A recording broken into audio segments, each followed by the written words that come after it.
DC Boxing Legend Podcast. DC Boxing Legend Podcast. DC Boxing Legend Podcast. DC Boxing Legend Podcast. DC Boxing Legend Podcast. DC Boxing Legend Podcast. DC Boxing Legend Podcast. DC Boxing Legend Podcast. Home of the champions. Welcome to DC Boxing Legends Podcast, ladies and gentlemen. Today, we have one of the greatest boxers to ever come out of Washington, D.C., ladies and gentlemen. Listen here, we talking about history. His brother has been making D.C. look wonderful since he's been boxing as a young age. Ladies and gentlemen, we have the first black ever flyweight champion of the world. Ladies and gentlemen, we have Mark Two Shop Johnson. How's it going, brother? Oh, man, I'm great, man. Thanks for the great entry. You know, man, I really feel great about that. But the first African American flyweight and super bantamweight world champion twice. So, I broke record 3 times. Yes, indeed. The youngest inductee in the Boxing Hall of Fame.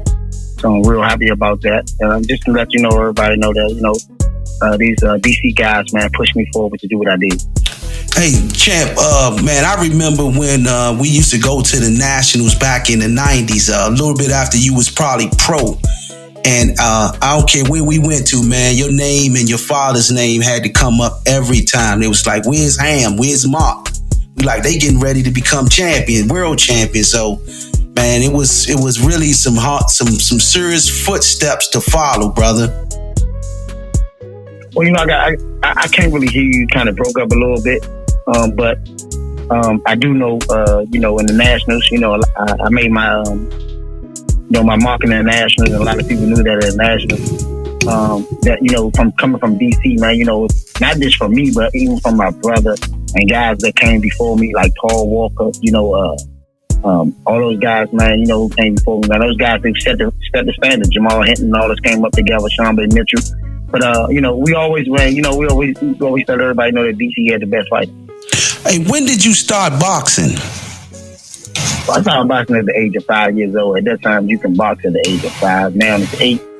I started fighting. As a matter of fact, my first fight, probably my first 2 or 3 fights, was with a guy named Crew Jackson.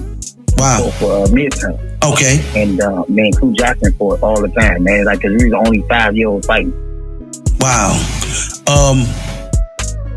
What area did you grow up in? Well, I kind of had the best of both worlds. I grew up in Southwest. Of course, born and raised, down Southwest. But of course, my dad stayed over Northeast. So, I had the opportunity to also, hang around the guys over at Northeast and 18th and D and stuff like that, because that's where the gym was at. But mainly I grew up in Southwest. Okay. Explain the relationship, man, between your father and yourself. And, you hear a lot of horror stories about father and son relationships, but it seems as though you and your father's relationship worked real good, man. And explain why the chemistry that you two have and how it was able to work. Well, let me say, I think this is the main thing, is that a lot of fathers and sons that work in the gym together, they live together. Right. So when you go home, you constantly hearing boxing. When I go home, I'm going to my mom's house, so I ain't got to hear boxing. I got you. So when I leave the gym, I'm at home. Right, I'm at my mom's house. I don't have to hear you saying, Mark, make sure you eat the right thing. You got pie today. You did this today. I don't have to hear that. I understand. So when I'm leaving the gym, guess what? I'm leaving you. Now, the days that I did go around my father's house, everything was fine. From day one and day forward, we always treated boxing as a business. Right. So, therefore, that once it became a professional business, it wasn't a father and son relationship. In the gym, it was a business. This is my trainer. Right. When we leave out the gym, we can sit down and eat. We talk business. Then it's a father and son relationship. So people have to have the means of understanding how to dissect it and what a borderline lays at. I always hear about your brother, James Hurst, man. From every interview that I did in the past with former amateur boxers, they always say they consider him one of the greatest amateur boxers to ever come out of DC. Give me your take on your brother, man, because I wanted to give him a shout out as well. Well, let me say this. I learned everything, through my brother. You know what I mean? My guy Anthony Wilson, these guys who taught me a lot. My brother was all, like I said, my brother was on the all U.S. American team. In the 84 Olympic trials, he lost to Paul Gonzalez in the finals. And as you know, in 1988, me and him was in the Olympic trials at the same weight class, at 106 pounds. Right. That never happened in the history of boxing. Wow. So at that time, I was the youngest fighter to ever go on the Olympic trial. So we cleaned out the division. And then there was Michael Carvajal, my brother, and me and Eric Griffin, the last 4 fighters at 106 pounds. Eric Griffin beat me, but tested positive for marijuana. So they were supposed to reinstate me, the fight that went my brother and Michael Carvajal. Mm-hmm. With the politics of USA boxing, they told my father, I wish I would give you 2 chances. We're not going to reinstate Mom. Wow. And Michael Carvajal ended up beating my brother and going to the 88 Olympics and won a gold medal. So after that, my brother was in a car accident. This lets you know how good this guy was. Right. He was in a car accident, didn't fight for 2 years, and went right back in 92 and made the Olympic trials to the finals again. Wow. So his goal was he wanted to be an Olympic gold medalist. My goal was I wanted to be a world champion. Right. But my brother definitely was one of the best fighters that come out of Washington, D.C. Wow. And we had a lot of great fighters that come out of here. Yes, man. I heard he was considered the greatest to come out of here in terms of the amateur boxers, and he was not to be played with. Yeah.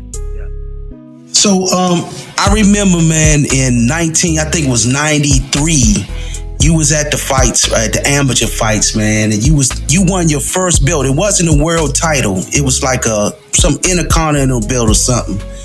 And you was describing, man, how long the rounds was to get the 12 rounds. You was explaining to the people that you was around at the time.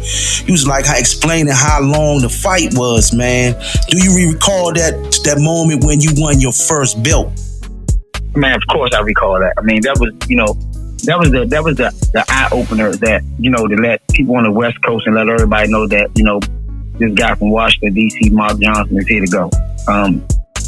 Like I said, for me, I never went past 6 rounds in my life until this fight. I went straight from 6 to 12 rounds. Right.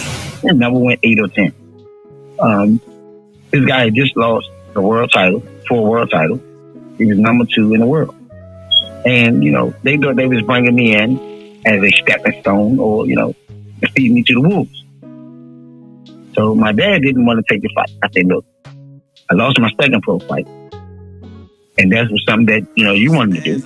This is my fault. This is my time. Let me pick this fight. We're going to beat this guy. I'm going to beat this guy. Don't worry about it.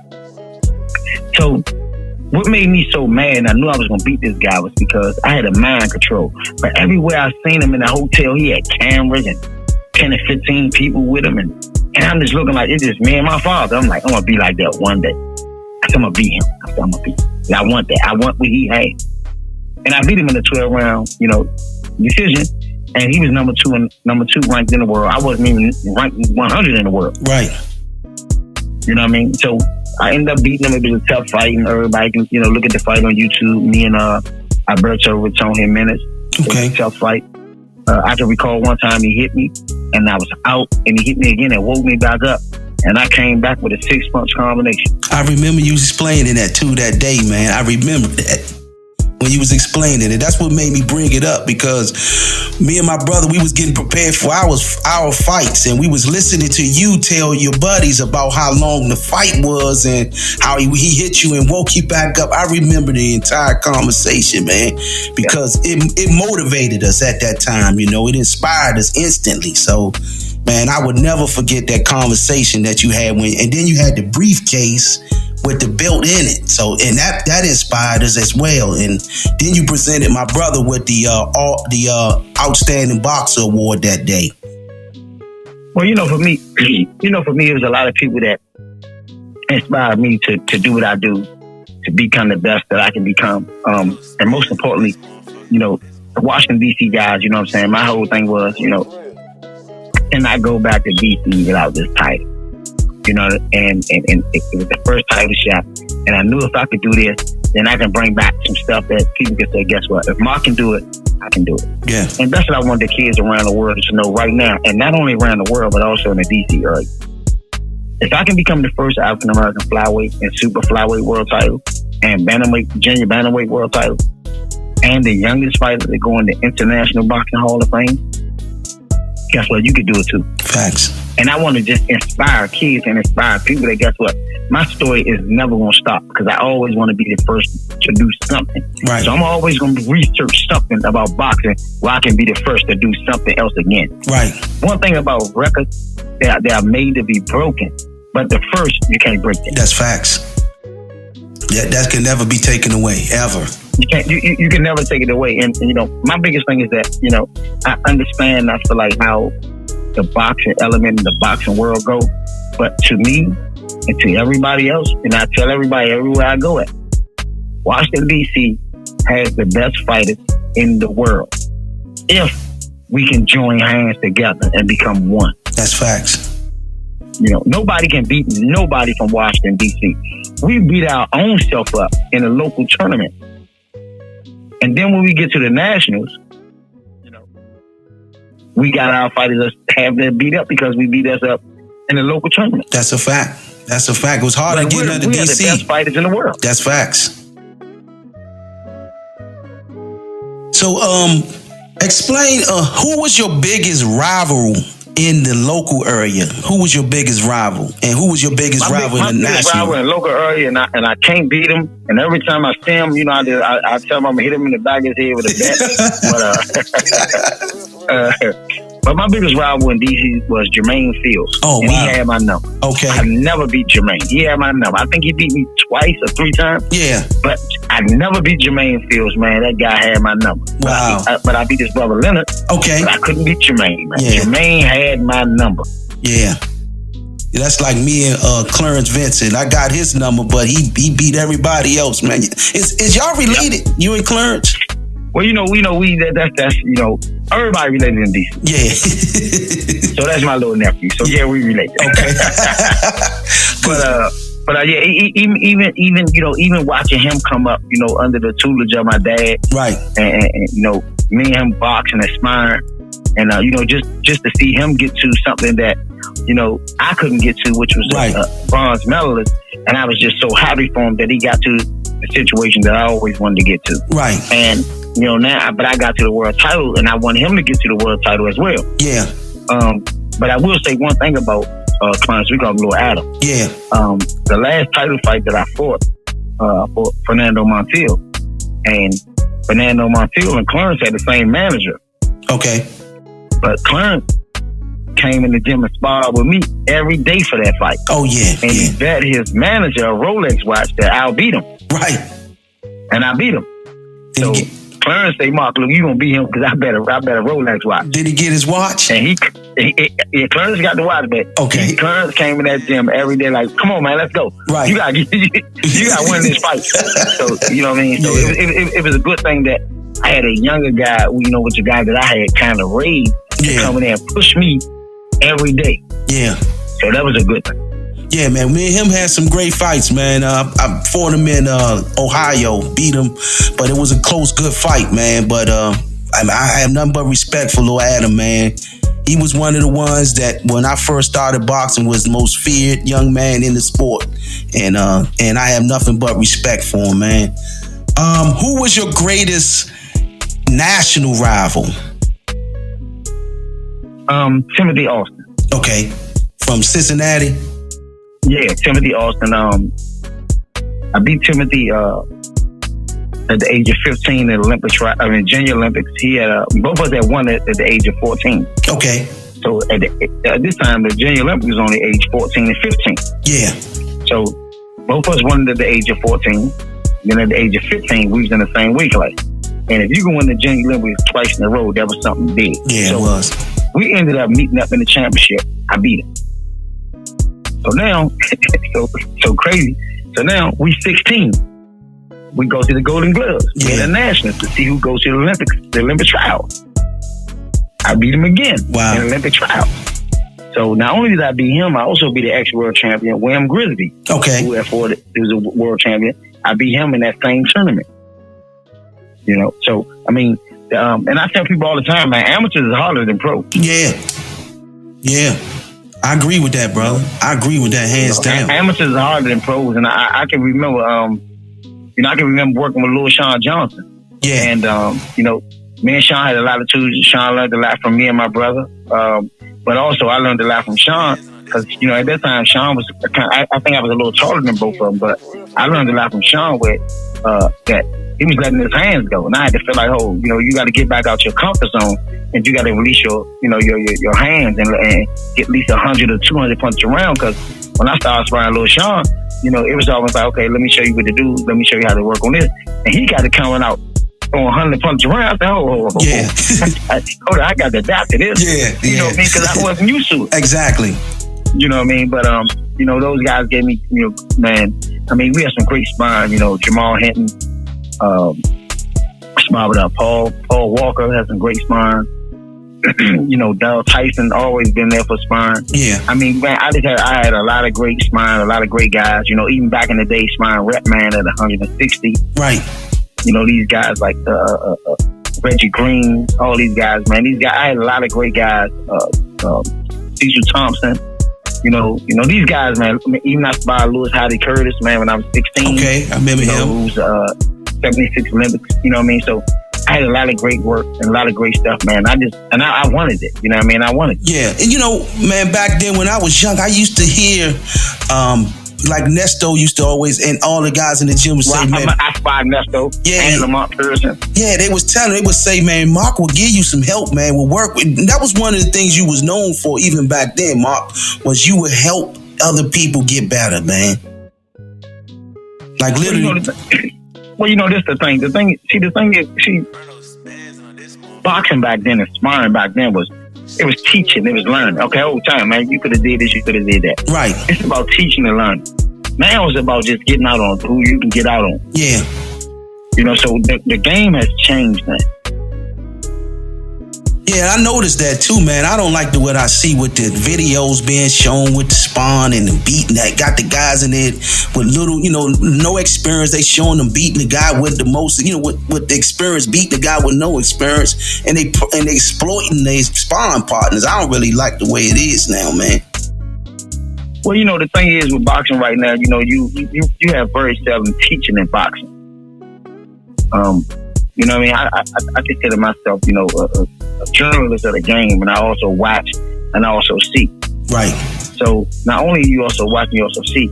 You only have a few teachers in the game. Yeah. Because I have 8 or 9, 10 different sparring partners, and y'all sparring, but I'm not getting no teaching. That's not teaching. That's just saying, okay, well, I got some good work. And people mistake that for being a teacher. Right. Nah, you just got some good sparring. That's it. You ain't taught nobody nothing. They teaching themselves. Exactly. And that's why I'm glad that brothers like yourself are staying around in the sport, man, because without guys like you, it could, the sport could easily fade off into something different, man. And I hope that don't never happen. But it's a blessing to have you still involved, man. I appreciate you for giving back to the youth, man. Well, the main thing about boxing is that not only do you have to give back, not only for yourself, but for the man upstate, because he gave me the opportunity with the skills. He gave me the opportunity with the skills to become a world champion. He's telling me, I gave you the skills to be the opportunity to do what it is that you have done. Now, after that, what I need you to do is go back and insight everything that I told you and insight on the different people that's around you. That's right. About boxing. That's right. So if I can do that, then guess what? I know I'm being blessed. That's right. But if you don't do that, then guess what? The man upstairs is going to punish you. That's facts. That's a factor, man. That's facts. Now, how many amateur fights did you have totally? 110. Ooh. How many nationals did you win? I won the Junior Olympics twice. I won the Golden Gloves once, and I won the the USA Nationals once. I only won 4 national tournaments. Okay. I won 3 international tournaments. Okay. Did you fight? I was on a fast track. Yeah, I know. 14, 15, 16, 17, I'm gone. Yeah. Yeah, you didn't stay around long. You went straight pro. You was chasing the championship, the world title. So there you go. How many, one more question I had to ask too. When you won that world title, right? Explain that feeling when you first won that title, the world title. I knew that the world title was going to be my easiest fight because in 1993, I beat the number 2 contender. I was rated number 1 from 93 to 96. I was Danny Romero, number 1 contender. Right. Fight Danny Romero for the IBF title. He didn't want to fight me. He gave the belt up. Okay. The belt was vacant. So now I'm fighting Francisco Teodoro, the guy who gave Danny Romero everything he wanted. I knocked him out in 97 to win the world title, to become the first African-American flyweight champion in the history of boxing. Wow. I was so pumped that this is a feeling that I was just pumped, like, you know what? This is what I want. This is something that you can't take away from me. You right. take the belt, but I'm in the books now. Forever. I'm in the books. And, you know, not only was I in the books, it was like, you know what? It was just like, wow. Like, y'all didn't believe it, you know, but I believed in me, myself. And my team believed in me, my father believed in me, and that's all it took. How was that? How did Ham take that when you won your title? How did he feel? How proud was he of that moment? Explain that moment to me from your father's point of view. Hey, how man, he felt. You know Ham already on the borderline, you know, crazy anyway. So you know, when I knocked him out, Ham jumped in the ring, and Ham got to throwing a flag around me and towel around and stomping on the ring, and like I told you, and man, I mean, it just was a proud moment for not just me, man, my family and everybody, man. Not only me, and you know, I was hoping that everybody in the DC area, man, that say, guess what, man, we got another champion. Yes, indeed, you know what man. I mean? Because at that time, you know, we had me, Keith, Sean Bay, Chop, I think Eric Aiken, and I think the girl Israel. So, I mean, come on, man. This small northeast, southwest. Stacked, you know what I mean? Stacked. Southeast, southwest. Man, come on, man. You got these many titles in this little city. Yeah. Yeah, that tell you something right there alone. So we pushed everybody, you know, like, you know, even with Keith Holmes, you know what I mean? Even with Darryl Coley, even with Darryl Tyson, you know, even with, whenever you came in the gym, we pushed you. Like, when I seen Keith Holmes win the title, because he won the title before me, I was like, oh, I got to get this title. Right. That's a Keith push. won the title before me. So, even with us in the gym, like Reggie Green, Darryl Coley, Ratman, you know, Purcell Miller, all us trained up friendlies, and we just tried to push each other and make sure we can get everybody on the fine spot. And I'm telling you, man, it was some wars up Friendly Gym. I heard them, man. I heard the stories, man. I know it was. I came through there a few times. I was just too young at the time, but I heard the stories, man. I heard it was some battles, man. After you won the title, man, and you came back home, man, what was that like? How did DC accept it and embraced you during that moment? Well, you know, DC is a funny city. You know what I mean? They embraced me well, but you know, DC is a funny city. You know, I tell people all the time. You know, DC is not like, you know, I would say Philadelphia. I would say, you know, New York or LA or Las Vegas. You know, if you win the world title, that's major. That's big. You know what I mean? You know, DC is okay. Yeah. You know what I mean? It's okay. What you gonna do next? Yeah. Okay. That's the reason why, you know, what made me come back to DC from, you know, fighting at the LA Forum, because I know DC is gonna keep you grounded. That's right. One thing about DC, they're gonna keep you grounded because they don't care who you are or what you did. That's a fact. You know what I mean? Yeah, Mark, you won a world championship. Yeah, what's up, though? Yeah. What's happening? You know, all right, okay, cool. Hey, you looking good, though, Slim? Yes, you know what I mean? Hey, that's how we do, man. That's how they do, man. DC keep you grounded. So that's what kept me so hungry all these years, man. You know, the city of DC, they keep you grounded. Listen, man, I remember, you know, going to my first professional boxing fight was in, I think the year was 1993. You was the co-main event of this fight, man. And you had this sheet, man, and you came to the ring, and you had the one-way trunks, man. And then you came to ring off the Prince joint, man. Hey, Slim. I'm trying to tell you, man. Hey, that made me run fast. That made me go home and go to the gym and work out harder, man. I'm trying to tell you how that. Well, back then, I was fighting at the Forum, so you looking at Jorge Paez, you looking at Hector Camacho, right? And I'm trying to make sure my uniform is better than Sean Bay Mitchell, right? So you always wanted to be excited when you come to the ring, right? It wasn't more about the fight; it was about what you got on. Hey, man, you crushed it, man. I'm trying to tell you, man. So it was one of those situations where I got to see if I can beat Sean Bay Mitchell or Jorge Paez or Camacho with his uniform. Right, man. You killed it, man. You had the sheet. Then you went around the ring though. You probably, I know you gotta remember it, man. You went around the ring and then you opened the sheet up and then you went to each judge and just opened the sheet. I said, damn, he killed it, man. I went to the gym and started running, started training harder, man. After I saw that, man. You forgot to mention that. The front and the back had deal the right away. Yeah. That's real talk, man. Hey, man. But that's what boxing, was entertainment. You wanted to be an entertainer. You know what I mean? Facts. And that's what DC did. You know what I'm saying? Even right now, we known for our entertainment. That's true. We known for bringing that fire to the ring. You know what I mean? We known for bringing it, So, that's one of the things that I do know about me. You know what I mean? I know that, I brought it every day. Even when working out, I brought it to you every day. Even in spine. Nigga, we gonna spot. Yes, indeed. Now, I want to say the hardest hitting person that I ever felt was Reggie Green. Man, everybody that I interviewed, hey, Mark, everybody I've interviewed said Reggie Green is one of the hardest dudes that ever hit somebody, man. I sparred him one time. We sparred every day, almost every day. Hey, right? Man, I saw blue when he hit me. And when I tell you Reggie Green can hit, he can hit, buddy. Yeah, man. Reggie Green had the right hand, and we trained when he fought Sean Bay, and man, he gave Sean Bay all he want. But my biggest thing is this: I feel like DC don't get the credit that we really need because we go against ourselves. That's facts, man. If we become one, you know what I mean? Then it wouldn't be a problem with DC doing what they do. That's true. If you look at different states, and what they do in these different states is things like, okay, if it's a national tournament, they might take their best fighters almost as an all-star team.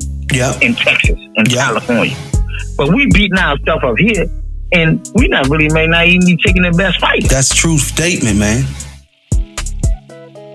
That's a fact. You go to California, Garcia got everybody. He got a gym with damn 100 people in it. Yeah. And probably 20 champs. That's Garcia gym. So why can't we have one gym? Why can't we have one boxing gym for everybody to come in? One gym. Yeah. Everybody egos too big. Egos, man. It's egos. Some people go in different gyms and get exposed. That's Some facts. people go in different gyms and I always tell the person, hey, I gotta ask, you know what I mean? Like, is it okay if I talk to your fighter? Yeah. Back in the days, you didn't have to do that. I wanted to let him know that his right hand is down. If he could do it this way, it might be better. Okay, Mark, go ahead. I asked because sometimes you have some people get terrified of different people. That's truth, man. They come in the gym and I may know a little more than you, and you may be mad at me or be scared. Yeah. But you may know a little more than me. I'm not worried about it. I'm confident in myself. Yep. So when I had a gym, if any trainer came over there, it was okay to talk to my kids. You ain't have to ask me. Right. You don't have to ask me. Hey, Mark, I saw that firsthand, man. When I went to a few gyms, man, and said some things, people looked at me crazy, man. So I eased off like, God, back in the days, a trainer would say something to anybody's fighter because we was trying to make the whole city better. But, Well, see, the thing is, I don't want you to see that I know a little more than you. Right. So if you show that you know a little more than me, then the fighter may not respect me. He may respect you. Then he want to go with you. Nah, that's your fighter, bro. Yeah. I don't do that. Yeah, I don't go around stealing fighters. I don't do that. If a fighter come to me to train him, I say, call your trainer, let him know how you do. I went to Mark. Mark didn't come to me. Right. And then one thing about it too. Go ahead. But what's very disrespectful in DC government is you got a Hall of Famer and I don't have a gym. It's disrespectful in the recreation department. Man, that is a damn shame. It's disrespectful because, I don't fall under the category of, being a yes man. So being as I'm not a yes man, then, we're going to have to hold up on him. I guarantee you this year I will have a gym, but because I'm not a yes man. Man, this whole time I thought you had your own team, man. So now I got to go out and get my own. So I'm not on these people's team. So if you ain't on the team, then that's what coach, the coach can't put you in if you ain't on the team. Yeah. How the hell is a Hall of Famer, the only Hall of Famer, born and raised in Washington, D.C., and fought for D.C. from day one to now, not have his own gym or have his own recreation? That is ludicrous. And been working in D.C. Department of Recreation for 15 years. That's ludicrous, man. It's funny now. I'm in the D.C. Department of Recreation fight now without a box. Come on now. But you know what? I always say one thing about me. I'm a fighter. You know what I mean? So, one thing about a fighter, man, he always going to overcome. I will overcome this again. Yeah. It's not going to be long. And then once again, then they'll be coming back saying, we need you to do this, we need you to do that. But it's all good. Yeah, brother. I'm just happy. My thing is, I'm just happy to have, man, 2 feet on the ground, do this interview with you, and let all these good people in DC know, man, that, I really respect a lot of them. And a lot of these guys, is the reason why I'm a world champ. You know what I mean? Even though I had to put the hard work in, you know what I mean? Even though I think my father had the best boxing team back in the day. Yeah. That's just my opinion. That's right. I mean? That's right. When they ask me, who you think the number one fighter in Washington, D.C., of course I'm going to say me first. Of course. Of course, they're going to say, who you think the best left-hander in the D.C. area? Of course, I'm going to say me first. But me, Keith, and Sean Bay, we'll go back and forth about that all day. Yes, indeed. About the left-hander and chop. Chop, you know what I'm saying? But these are the conversations that we love to have. Right. These are the conversations that we like to have. People ask me, like, name a fighter that you think had the biggest rivalry, on TV. And I sit back and I think, well, it's a lot of them. But I think, the biggest one was, Darryl Coley and Overcar, so, hands down. I thought Darryl beat him. Darryl beat him. I thought Darryl beat him, you know what I mean? But, of course, when you going against Don King and you going against, at the time, Showtime, Overcar got the fight. Yeah. I still feel like, in my heart of hearts, that was one of the biggest rivalries. Other than Mildred Taylor, Chavez. Yeah, I agree with that, brother. Hands down. That fight pissed me off, man. Darryl worked hard for that one, too. So, Mark, what advice do you have for the youth of boxing, the future champions? Well, I think I got the advice that, first of all, make sure you got the right management team if you're going to turn pro. Make sure your heart is in it, and you don't have 1 feet in the game and 1 feet out the game. I feel like at the end of the day, we have a lot of great guys that had a lot of great amateur experience, and sometimes amateur can burn you out. Yeah, I've seen a lot of great amateurs that was not good pros. Right. I've seen a lot of bum amateurs that was great pros. That's a fact.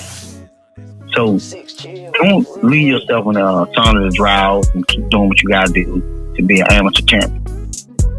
One of the guys I respect, Keith Holmes and all these guys, Andrew Cancel, stepping up to the plate, Sean Bay, I have a lot of respect for one guy, man, and this guy didn't turn the fight down. You know what I mean? And this is one of my buddies, and I'm sad that he had to leave on the shield, but sometimes he did it. But my number one guy, man, who never ducked a fight was Lamont Peterson. Yeah. Lamont Peterson is my guy. Yeah. When I tell you, warrior. I watched this guy from a kid all the way up to a professional. Yes, indeed. And this man ducked nobody. Yeah, he didn't. Nobody. He ain't ducked nobody. You know what I'm saying? You look at Darryl Tyson back in the day. Death nobody. Right. How can you fight both of the brothers? He fought both Melvin Paul and Jimmy Paul. Yep. And then they was with Crunk. And then he went to Crunk with Emmanuel Stewart. Yeah. Like, hold up. You done fought both of them, man. You gonna go up there? Yeah, they do. So what I'm saying is, back then, the game is totally different. We did whatever it took to make sure that we got to the next level. That's facts. Right now, they getting $10,000, $12,000, $15,000, $20 a 4-round. Yeah, man, they getting paid. I got $500 and $2 worth of ticket sales. Exactly. They don't understand that part, man. So I always been hungry. Exactly, you know man. That's why I fought 112. Right. You know what I'm saying? Because it wasn't no more African Americans at 112. We had one. Well, I will say this: we had Heidi Curtis. He fought at 112, and he lost to David McCauley for the title. He would have been the first African American. I was on that show, and I lost to a guy named Richie Winton, who ended up fighting Barrera, but he lost. Okay. Arthur Johnson, a guy knocked out over Henry in 90 seconds for the world title and lost. And he really been the first African American. Okay. Oh, no, the buck stops here. That's right. That's what I said. The buck stops here. That's right. You know what I'm saying? I don't know if this is a bus or the buck. Yeah, I say the buck too. I say the buck. So. You know what I'm saying? But it's out here. Right. But I just feel like we got the best. You know what I mean? I feel like if you look at everything that we doing around the city, you look at the ring announcer Jones. I feel like he's the best. Yeah, he should be a Hall of Famer. I got him. I put Jones in my contract. I got Jones on the first TV show that he ever did. Nobody else would do that in DC. That's what's up, man. I put Disc Bob Lake Jones in the contract that he have to do the show on ESPN. That's right. Contract. That's right. You know what I'm saying? And they didn't want to use him, but that's what I did. I made it happen. That's right. You know what I'm saying? So what I'm saying is, if we get our fighters that's in that position again, let's do what we do. We got one of the best referees around here, Brent Bovell. Oh yeah. I mean, Brent is a great guy. You know what I'm saying? You also got Kenny Chevalier. Oh yeah, top dog. He's a great official. Yes, indeed. You know what I mean? I mean, we got so many great guys around. If I missed some names, I apologize, but I'm just letting you know that, man, DMV is where it's at. That's right. If you want to come get your fighters together and you want to come get some good spine and make sure they right, come down here. If they can hang down here, then they good. But if they can't, send them back home. Back somewhere else. Send them back home. Now, this is the question that I have for you right here, man. It's only you and Winky Wright. I forgot about Winky Wright with the Southpaw too good. Yes, it is. It's only you and Winky Wright and Sugar Ray Leonard in this bracket. How was that feeling being inducted into the International Boxing Hall of Fame? Man, let me say this. Have you ever been on a roller coaster? And when you come down the hill, your stomach is gone? Yeah. But just imagine coming down that hill 7 times. Ooh. It got to the point when I said, hold up, I'm a first ballot. Wow. I was a first ballot and the first time a Hall of Famer. It showed me that the writers knew how good Mark Johnson was. That's right. But a lot of people in the public didn't know. Because a lot of people in the public didn't know that, God rest his soul, Johnny Toppy vacated the 115-pound titles when I moved up to fight him. Right. He vacated. So everybody that I wanted to fight, everybody vacated the titles or they didn't want to fight. So a lot of people didn't know, like, why is he going in here but he didn't fight nobody? I didn't fight him because they gave their belts up and they didn't want to fight me. But for the first time, I mean, I can't even tell you how great it feels. But I will say this: it was great for me to do the introduction for Winky Wright in Las Vegas Hall of Fame. Uh-huh. So I was a keynote speaker for Winky Wright in the Las Vegas Hall of Fame. Yes, you know what I mean? man. He picked me like, look, too sharp.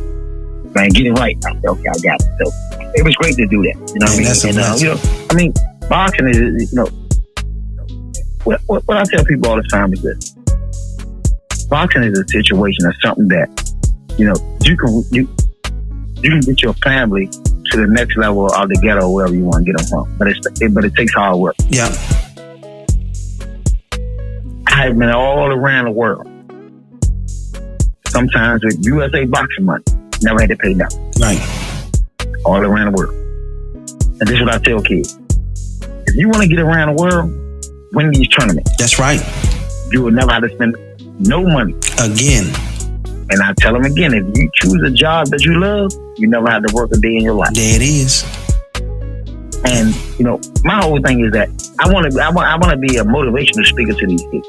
Okay. Because I've been there, I've done that. I've been up, I've been down, I've been up, I've been down. Right. I know how the game goes. That's right. But if you can't make them no more money, they don't need you. Because guess what? You will be replaced. That's a fact, man.